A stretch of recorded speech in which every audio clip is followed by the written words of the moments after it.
এক অসাধারণ নতুন বক্তব্য দিল হিজবুত তৌহিদের ইমাম, শুনেন আপনারা। কয়দিন আগে একটা নিউজ লক্ষ্য করলাম যে লালমনিরহাট জেলায় টাকনুর নিচে কাপড় পরার কারণে হিজবুত তৌহিদের সদস্যদের উপর হামলা হয়েছে।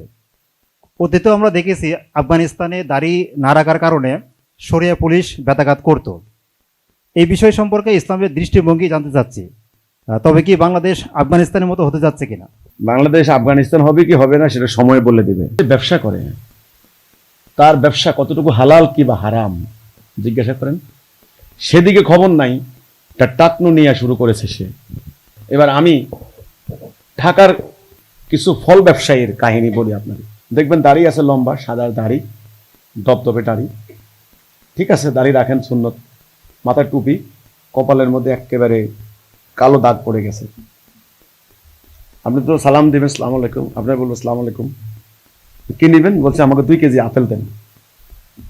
আপনি তো মনে করছেন খুব মোত্তাকি মানুষ, ফরেজগার মানুষ, আপনাকে বোধ হয় উনি একেবারে বাসায় নিয়ে দেখলেন যে বইয়ের বকা, হঠাৎ বইয়ের রুদ্র মূর্তি, কি 1 কেজি আপেল কিনতে পারো না? আরে বাবা কি হয়েছে বলো, কি সমস্যা? বলছে এই যে আপেল, আমরা 1/2 কেজি আপেল পচা। তো বললো যে আরে আশ্চর্য ব্যাপার, এত বড় হুজুর মানুষ মোত্তাকি, ওনার থেকে আপেল আনলাম, পচা আপেল। ব্যাপারটা আপনি যে বললেন যে দেশটা কি তালেবানের দিকে চলে যাচ্ছে কিনা, না, একটা গোষ্ঠী বিকৃত ইসলামের চর্চা চাষবাস করতে করতে করতে করতে এই অঞ্চলটাকে শেষ করে দিয়েছে। কাজেই ইনশাল্লাহ আমি আশা করি আপনাদের ত্যাগ কোরবানির বিনিময়ে এই গোষ্ঠীর আস্ফালন অতি অচিরেই ধ্বংস হবে ইনশাল্লাহ। এটা বিকৃত আকীদা, এটা রং কনসেপশন, ভুল আকীদা, তাদেরকে এখান থেকে ফিরে আসতে হবে।